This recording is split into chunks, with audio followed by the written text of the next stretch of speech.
Alright, and we're live, pal. Once again, baby. So, hey, Andy here. And today, guys, it's just going to be a quick stream.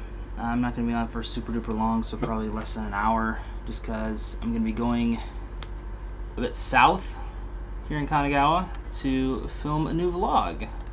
Or hopefully several vlogs, if I can swing it. It just depends on the weather, where I've gotten conflicting reports. Some say it's just going to be sunny and good. Others, well, not so much. So, right now, you know, knock on particle board, but the weather looks pretty good. So, hoping to, you know, swing in some vlogs. So, just giving you all a little sneak peek of what I'm doing. Ah, jeez. Yeah, I forgot to shut the curtains. Sorry about that. Maybe, so it's here. Okay. Maybe if I go like half, it'll be fine, right? Yeah, it's okay for the most part. I can't, like, get that other side, so you'll have to deal with... Actually, what? There we go. There we go. We fixed it. And I didn't even have to get up. That's how you do it, folks. That's how you do it. Anyway, like I was saying, so after this quick little breakfast, we're going to be heading down south to Kanagawa to film some vlogs. And the reason behind that is I'm entering into a competition. Yeah, I liked it, so what? I'm entering into a competition where I can win the new Sony vlog cam, the ZV-E10, I think is the numerology of it.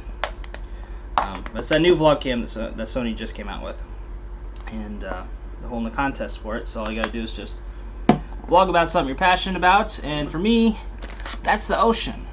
I love just being around it and stuff like that. So where am I leaving to? I literally just said it. So down to the beach. There we go.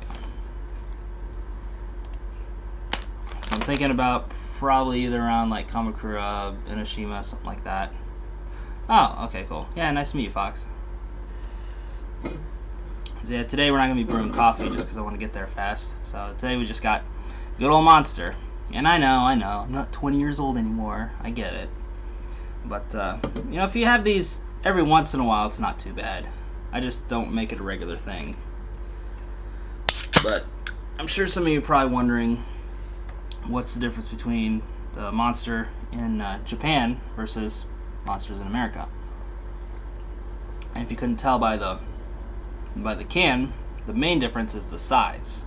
So these are 355 milliliter, or about standard soda pop can, and versus the ones in America that are normally like, what, 20 ounces? Somewhere around there.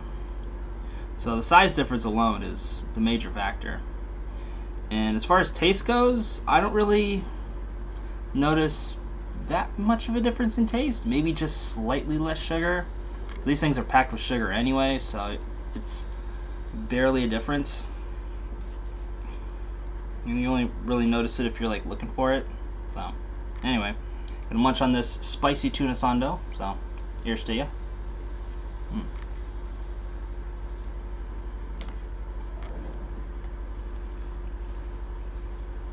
Oh yeah, that's the good. That's the good stuff right there, folks. But yeah, that's about the only difference that I notice on these. I mean, even the cans themselves look pretty similar to the ones in America. I mean, the only difference is obviously. All right, we're back. Sorry about. Hey, Twin Lamps, just joined the chat. Nice. Yeah, sorry about that. I forgot to turn the VPN off before streaming again. I keep doing that. I love my VPN. It's good for like 99% of things that I do. But if I'm doing like live streaming or massive downloading, it does tend to get in the way. So, yeah, morning, Andy. Been a while since I caught you live. Usually lecture in the mornings of summer vacation. Yeah! Hell yeah, dude. Same here. On that summer vacay life till the end of August. Which is fucking awesome. But anyway, I don't know if my answer got cut off before I had to switch VPNs, or turn off the VPN there, Fox. So if you didn't catch it, I'm originally from Ohio. I was born in Michigan, but I was raised mostly in Ohio, so I just say Ohio because it's easier. Been to a lot of different states in Marketing land. As far as living goes, I lived, like I said, mostly in Ohio. Lived in Michigan for a bit. Lived in Indiana for a cup of coffee. Also lived in North Carolina and was stationed in Illinois. Had a whole Great Lakes, up north of Chicago for apprentice technical training. Before I went out to sunny San Diego and finished out my schooling to be a sonar tech. So after finished STG A school and C school, well, I guess we can get the TLDR later, but how long have I been a creator now? Shit, man. I've been on YouTube since 2006. Before that, I was a blogger, so it depends on how deep in the rabbit hole you want to go. But I guess, technically, as far as like the first time I ever made something and put it on the internet, that'd be 2004, before I graduated high school. Yeah, I know, your boy's a bit old.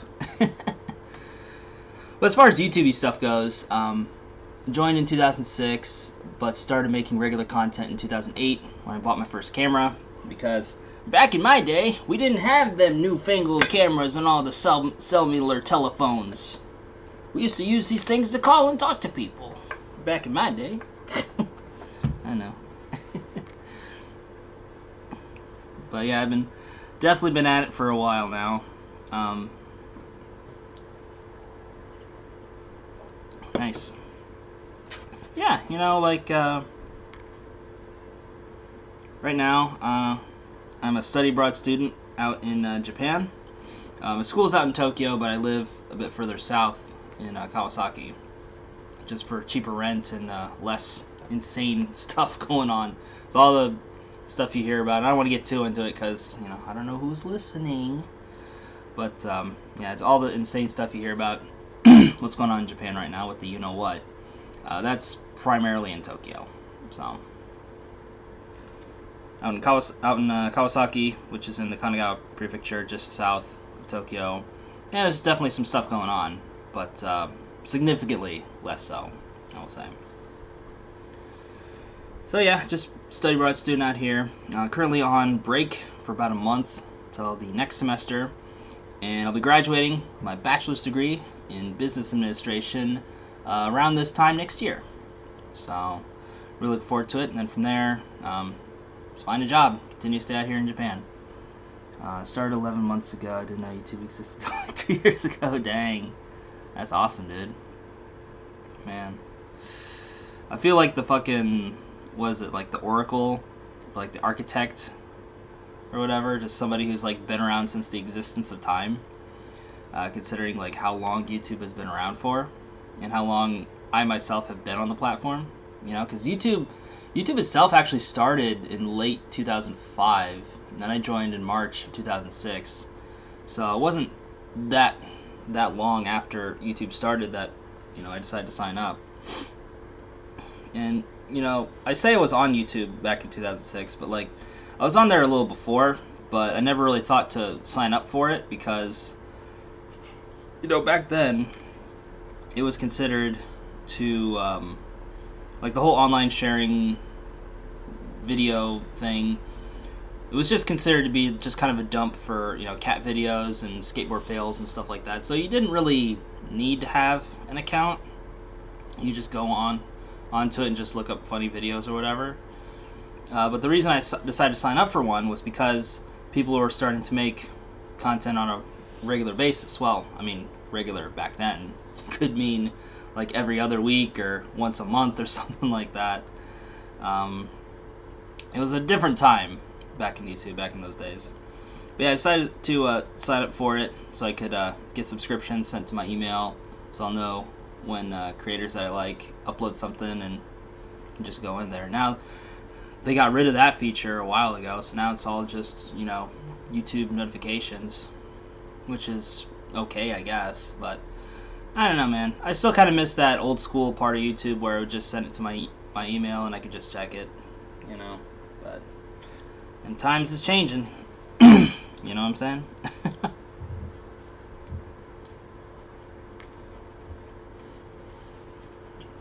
Nope, just 1 year.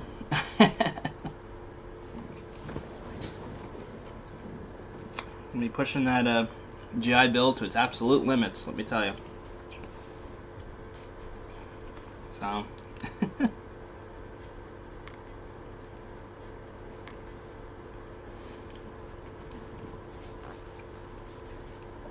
That's why I'm working as hard as I can now, so that way, you know, I don't have to worry about paying for stuff later.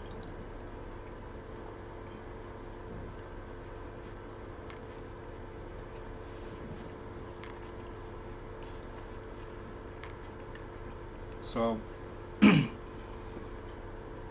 so as far as the vlogs go,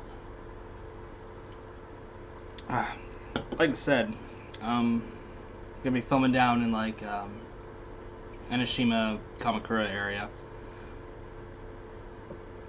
Excuse me. And we're gonna be doing that to make a vlog to enter the contest that Sony's doing, so I could win a new camera. And even if I don't win, you know, I just want to push myself to try something new, you know, because I've been sitting here putzing away for a little too long, and I gotta get some sunshine in my life, you know. Why do you need that sun?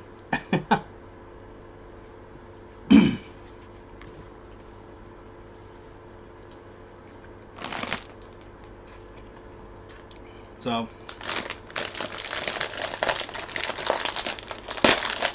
it's more about just trying something new than it is getting the camera. But if I happen to get the camera, it's gonna be pretty sweet.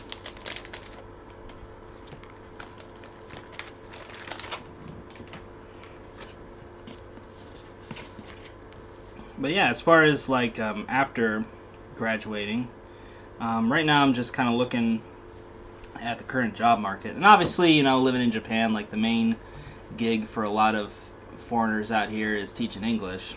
And you know, historically I've said that I wouldn't be opposed to doing something like that. You know, in fact, I'm going to be looking at getting an Arabaito gig teaching English at a university once I graduate. But beyond that, you know,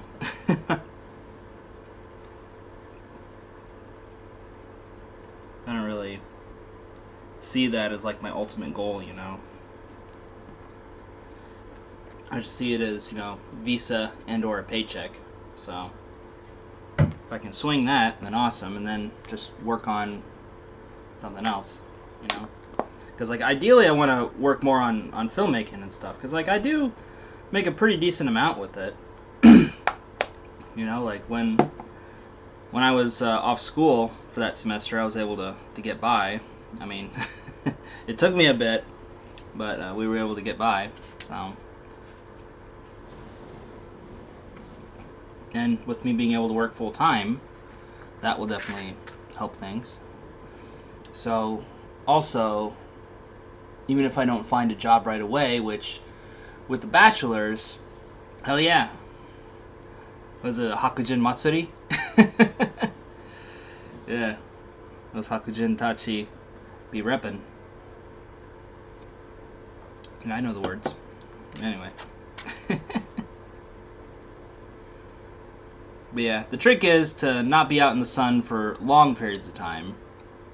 Just get out when you can, and then get back in the shade, or go into Konbini for a little bit, then get back out there.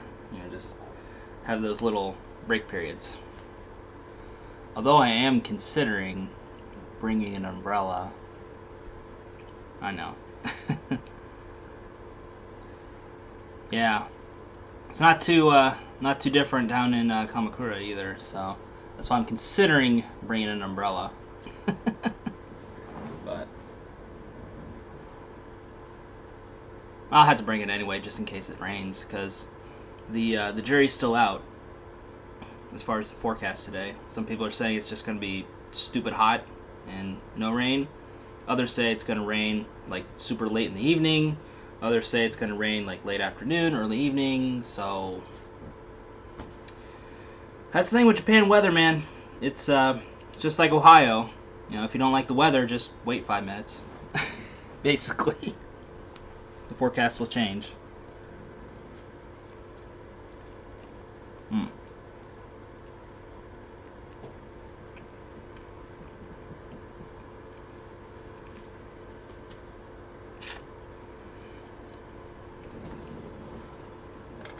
But yeah, as far as other stuff, as far as like video editing and things like that go, got several gigs lined up with Eric Surf 6. Gonna be doing some filming for him this month. Mostly just been editing videos for him. I'm just kidding, because he filmed a whole bunch during my super crunch time at school, so I couldn't edit any of them because I was busy with final projects and stuff. So he has like a huge backlog of stuff for me to edit. So I'm going to be doing that in addition to the other stuff. Got some secret projects lined up as well. Can't really talk about, but definitely going to be good. And it's going to be a nice change of pace for Eric, because,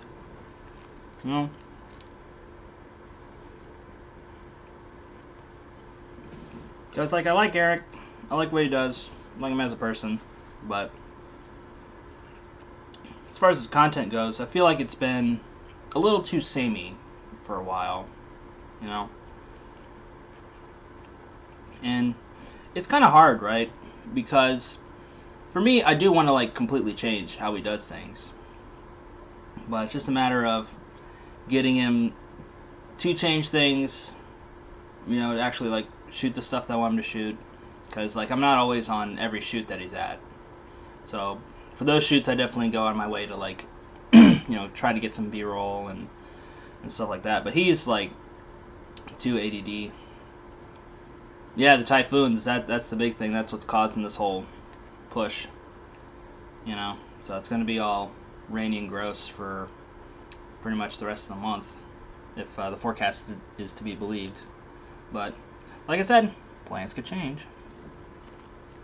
Hopefully.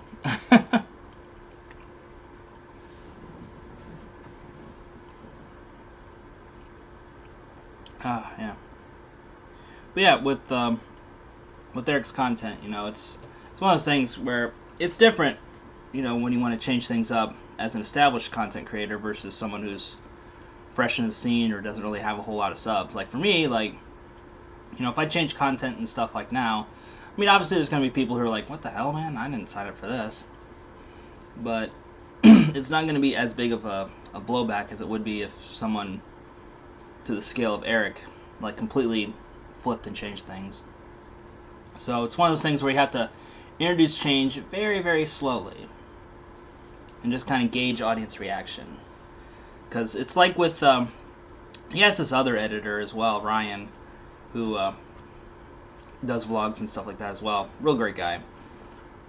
But he likes to, like, over-edit things and make it, like, super high production, which I like, but at the same time I'm thinking if I do it myself, it's going to take forever to, like, get the episodes out. And Eric shoots so many as it is, you have to come to somewhat of a compromise as far as, do you want to add all these extra edits that are going to take more time, or do you want to get the episode out in a timely manner? Because sometimes you only have a couple days to do it, and you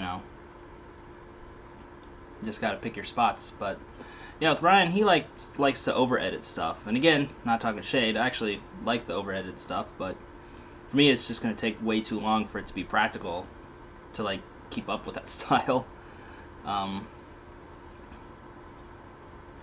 And plus, it kind of, in some ways I feel like it sort of takes away from why people watch Eric Surf 6, which is for Eric, right? So it's that, very careful balance that editors have to strike. You don't want to just throw in a bunch of crazy kooky edits just 'cause, You want them to like mean something and to help accentuate the story, which is why I don't do those sorts of things too often. But when I do, I think they're pretty funny.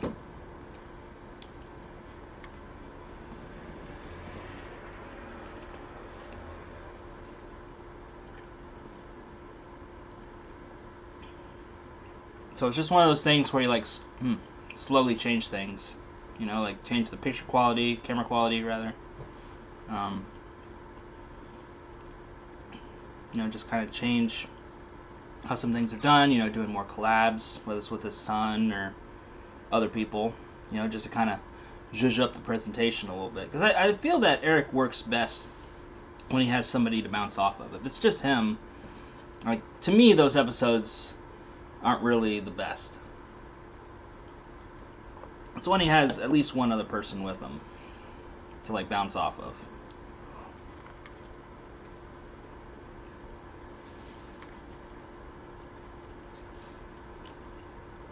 And especially, you know, if they go to a place that he's gone to several times before, but it's that person's first time, then it's a little more exciting, you know?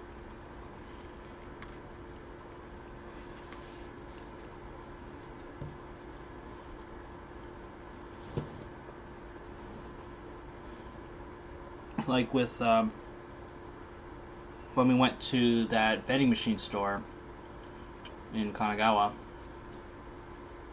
It was like a whole collection of vending machines and stuff. He's gone there like several times before, and I've edited a lot of those videos. But that was actually my first time actually physically being there and shooting that stuff.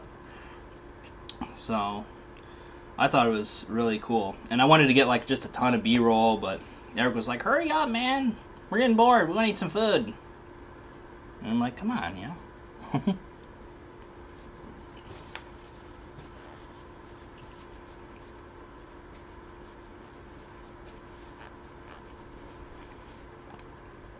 So you just gotta strike that balance, you know what I'm saying?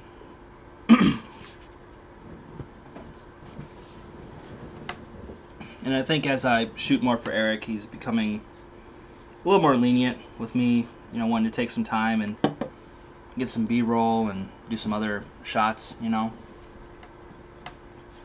Because I think that's like one of the things that I really want to change. I don't want his stuff to just be dad with a camcorder type quality.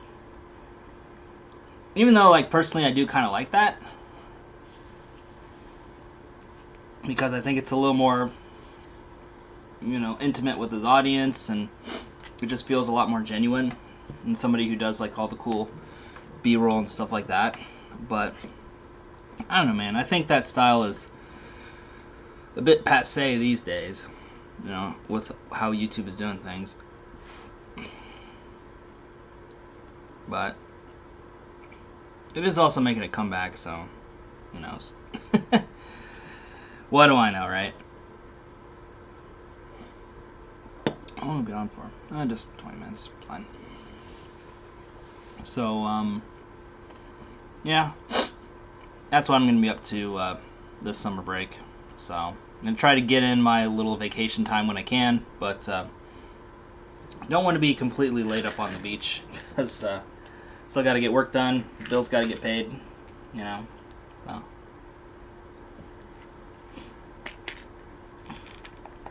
Yeah, bills don't stop just because I stopped school, you know. But yeah, as far as what do I see myself doing in Japan after graduation, you know, like I said, I don't mind teaching English, but English teaching isn't my end game when it comes to life in Japan, or just life anywhere, really. You know, because, like I said, you know, I don't have any shade towards English teachers, you know, like a lot of my friends are English teachers, you know, or have been English teachers. And if you really enjoy that sort of work, then awesome. You know, I've met a lot of people who really enjoy teaching kids and, you know, being that bridge between different cultures and stuff like that, and I think that's fucking awesome. I just know for me, it's not really one of my life goals to teach the English, but, you know, if it helps get me a couple extra shekels and a visa, you know, gotta do what you gotta do. but I'm going to be looking for other types of employment. So I'm going to be looking at working for like a production studio or something like that, ideally, you know. And you know, I've worked at production studios before here in Japan. Well, actually no, it's 2. So probably seeing the value of you doing things your way. Figure out coworkers. Yeah, totally. Yeah, I totally agree with that, you know.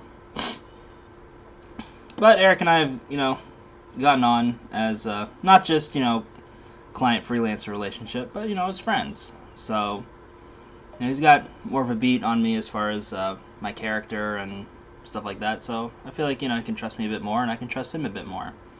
Which, you know, trust is kind of a hard thing with me, as you guys know from my past history, which we're not going to discuss. But you know, trust is a big thing with me. You know, even going as far back as, you know, my early childhood. I had some issues with you know, my parents. You know, way back in the day. You know, a lot of domestic violence and stuff like that. And thankfully, we got out of that environment. And you know, then my stepdad came along, and while he was never physically violent, he was definitely, you know, going many a verbal tirade and just brought a lot of bad juju energy. But I will say, thankfully, he has mellowed out over the years, so he's not quite as bad as he was back then. And plus, like, I'm 35, so even if it gets really bad, I can just deuce on out, you know? I don't have to take that shit like I used to, you know? So. Plus, you know, he's doing good things now, too. You know, he's out of that miserable job and doing something he's really passionate about. So, you know, super fucking stoked for him.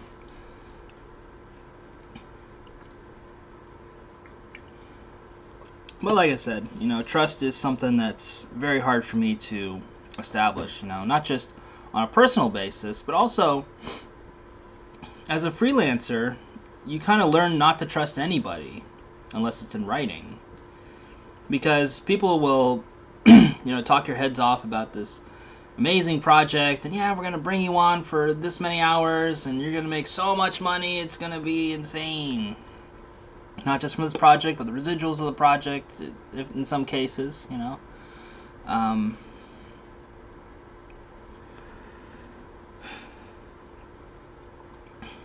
But, you know, sometimes it's not always meant to be. And, you know, in some cases, it's just kind of is what it is, right? You know, sometimes plans change. Other times they just overpromise and underdeliver. You know. So for me, as a freelancer, it is definitely that feast or famine mentality as well, where you eat what you kill.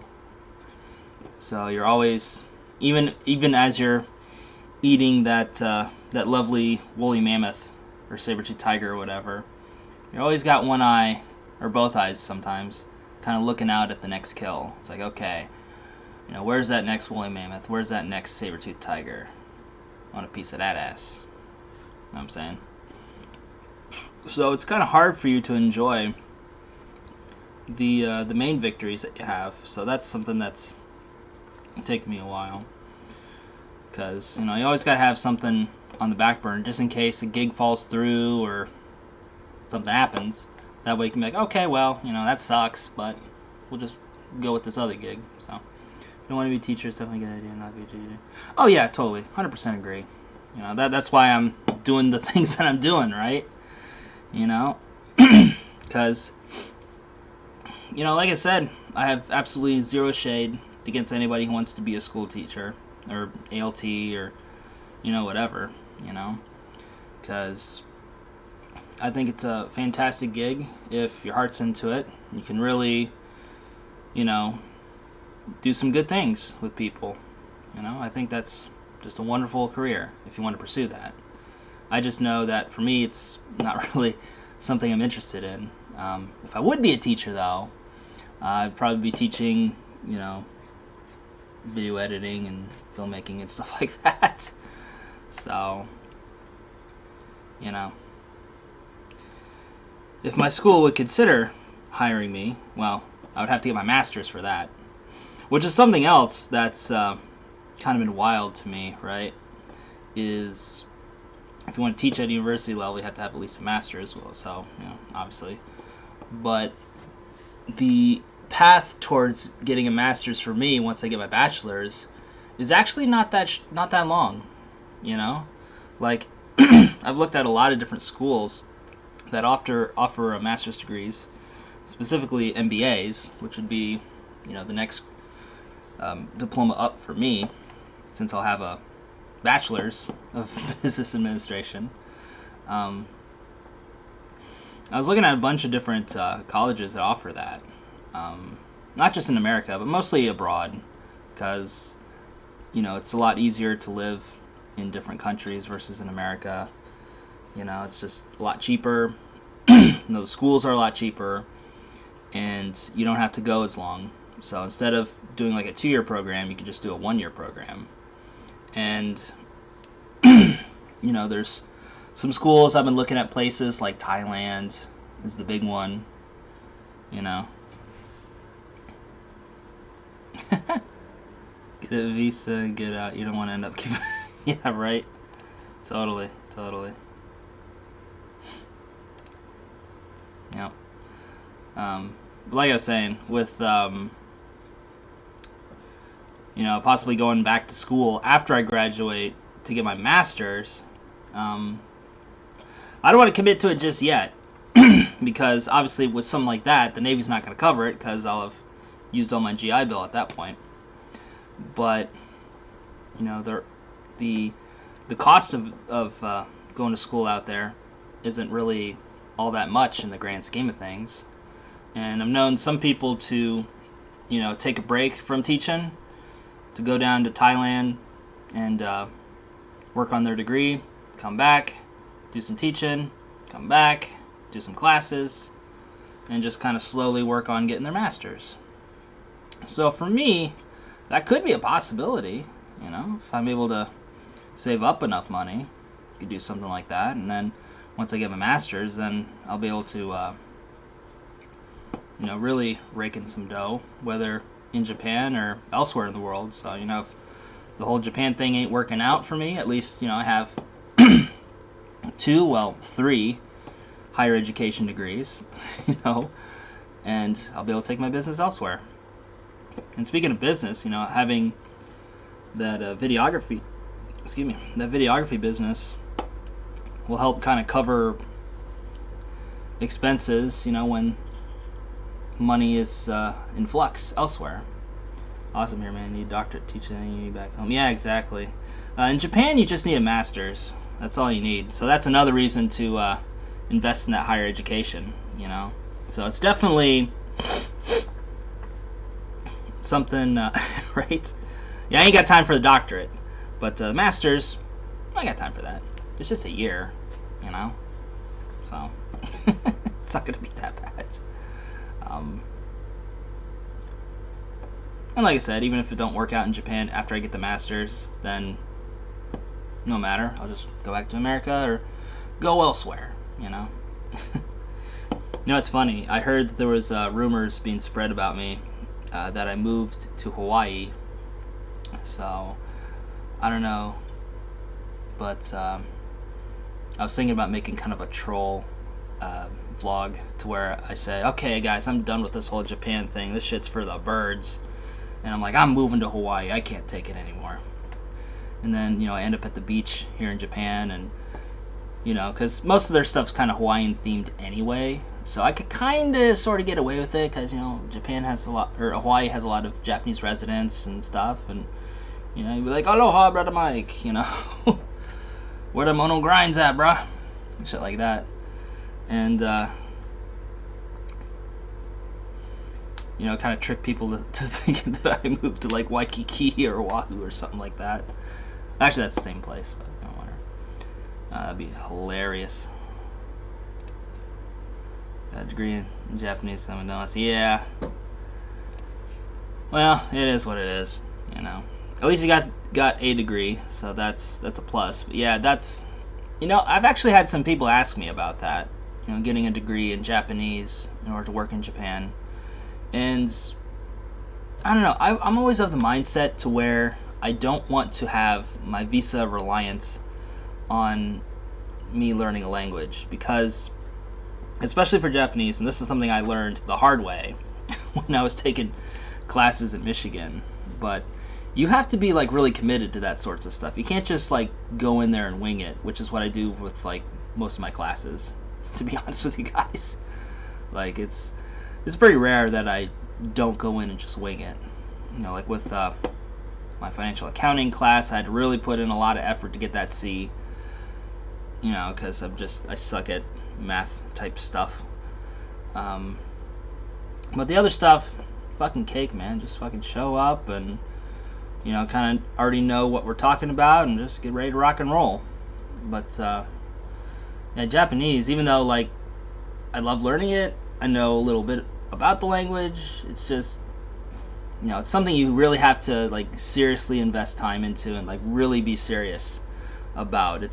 It's not enough to do like the fucking Anki decks and shit like that. That's good for like keeping your kanji reading skills up to snuff, but like you have to really grind in order to like really learn it.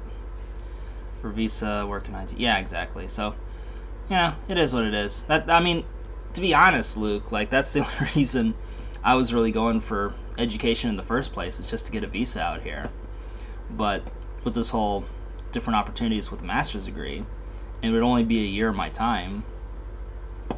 At this point, especially since my mind is still fresh with, that university mode, I think it would be best to just like, hit it as soon as I can, so that way I don't, kind of lose that discipline that I learned as far as like studying and stuff like that. Yeah. Yeah, brah. Gonna be hitting up the Kona Crush and,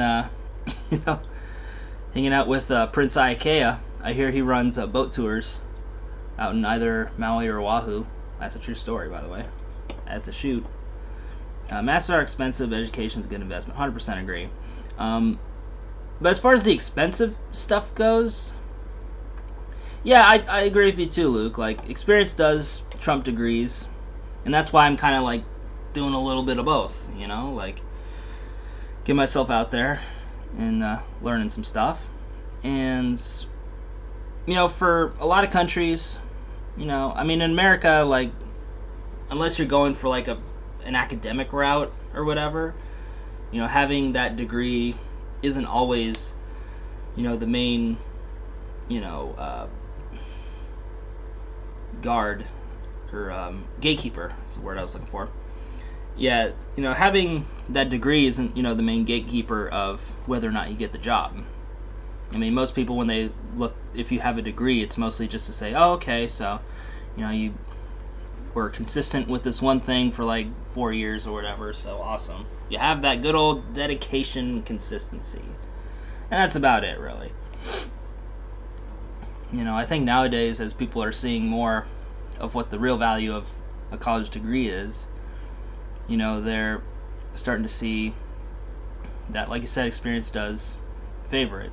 However, I will say that for me, it's never really been about the degree. The degree is a means to the end, of course. It allows me to get the visa, or, in the case of the masters, allows me to access different types of jobs out here in Japan instead of just being, an old, the oldie basic English teacher sweating his ass off at the Eikai was, or whatever. But it's mostly just about the experience, like, who the hell goes out to Thailand to get a master's degree in business, like, that's just fucking wild, I just want to do it, if anything, just for the story. And, can you guys think of, Prince Ikea, baby. But there is a lot of demand for foreigners because of the, I had like 4 new guys here, had to drop out, stay home because of that. Yeah, exactly.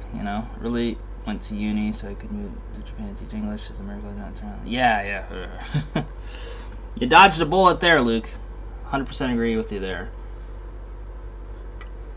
And that's something I'm trying to avoid, because, you know, if your Japanese is limited, which mine definitely is, then your job options here are limited as well.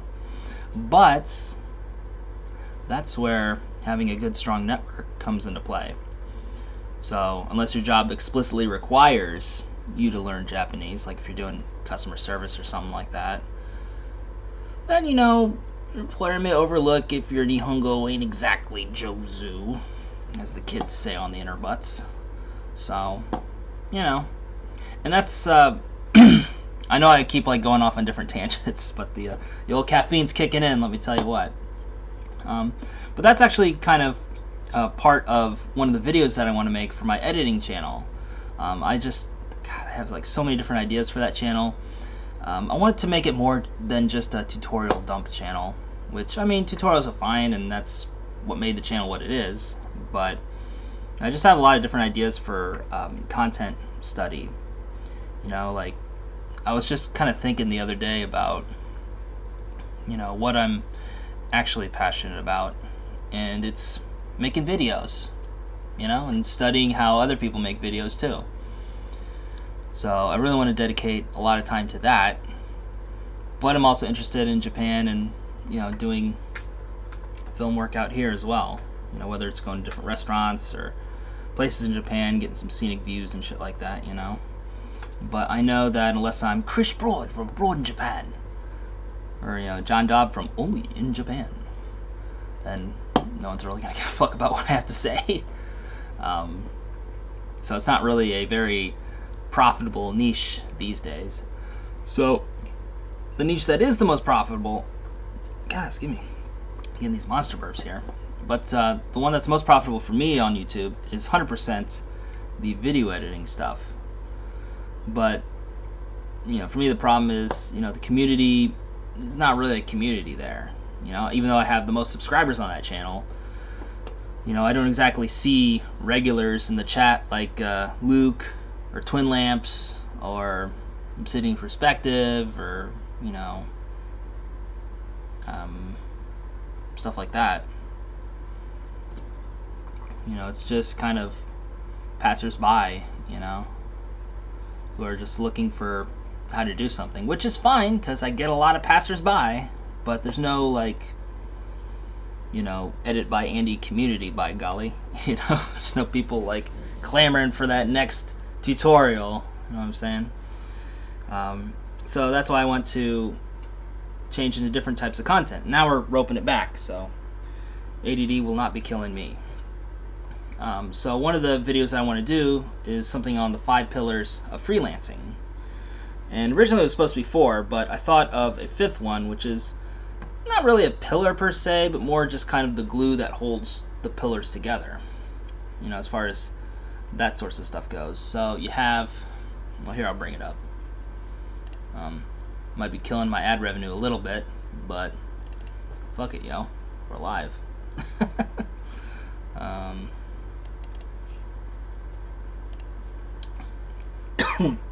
Oh wow, had a peppery bit in there. Goodness. Whew. I just got like a little peppery bit of ham or whatever that was, pastrami, and just went down my throat. Just whoo.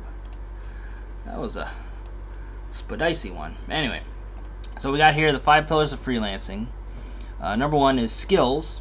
So obviously, if you don't have the skill to do something, then, you know, people aren't going to hire you because you don't know how to do it. You know, whether that's editing videos, shooting videos, graphic design, motion graphics, animation, whatever.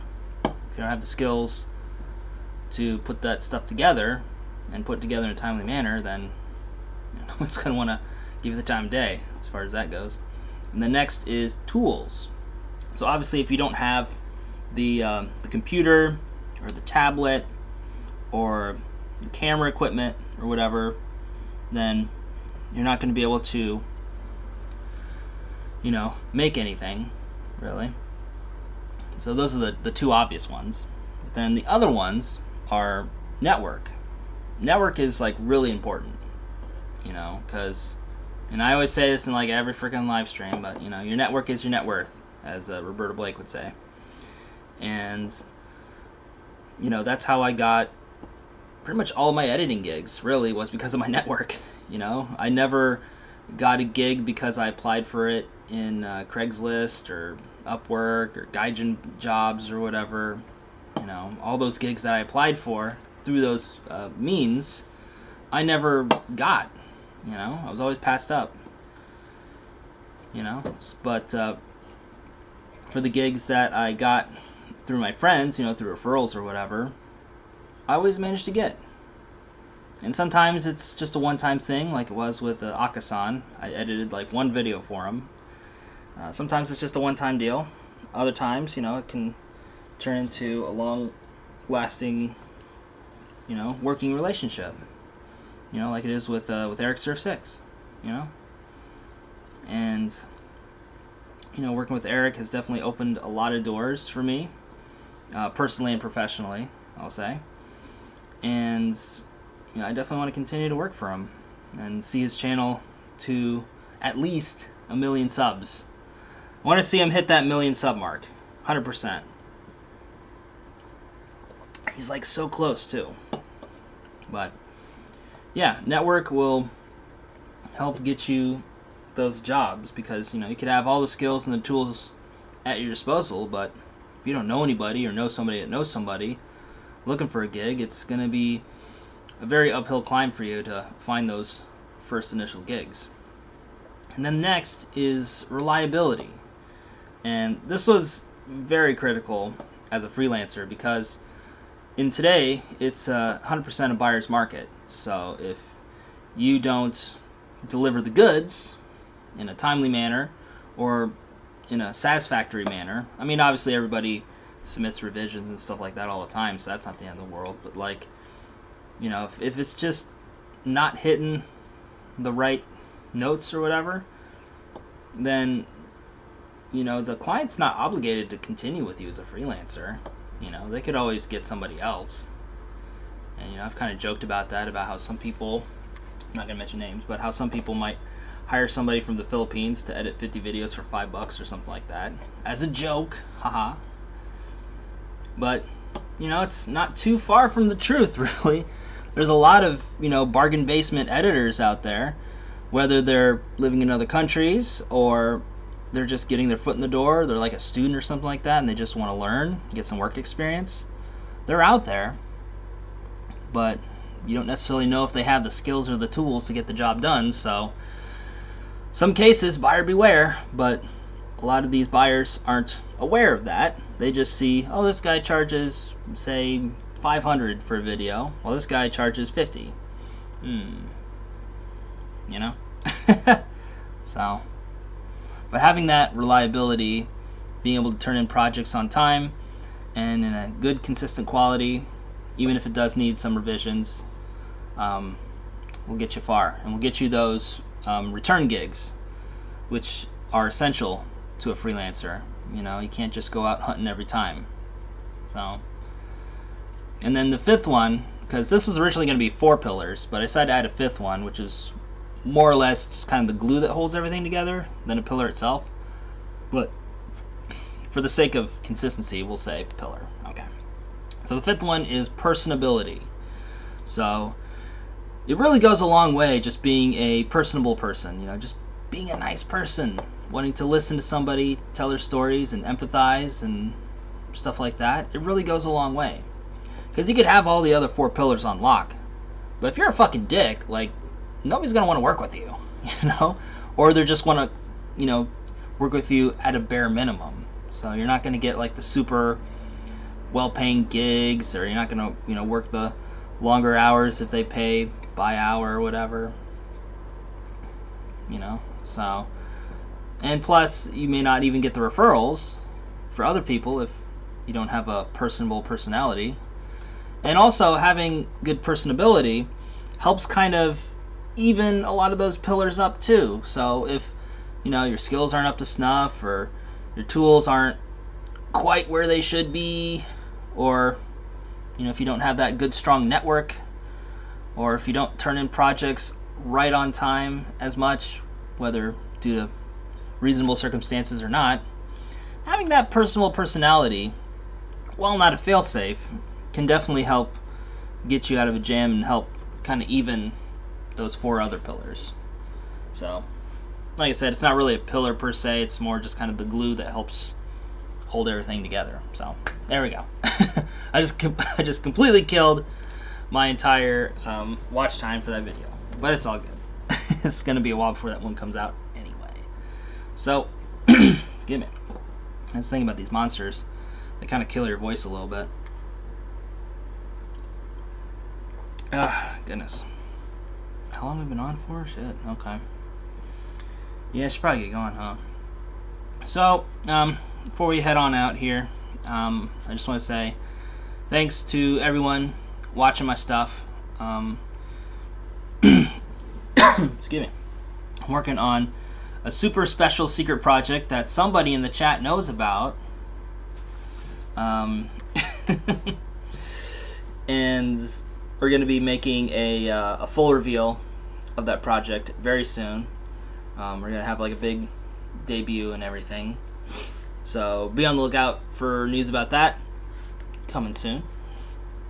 As well as the videos for this vlog that I'm going to be making today.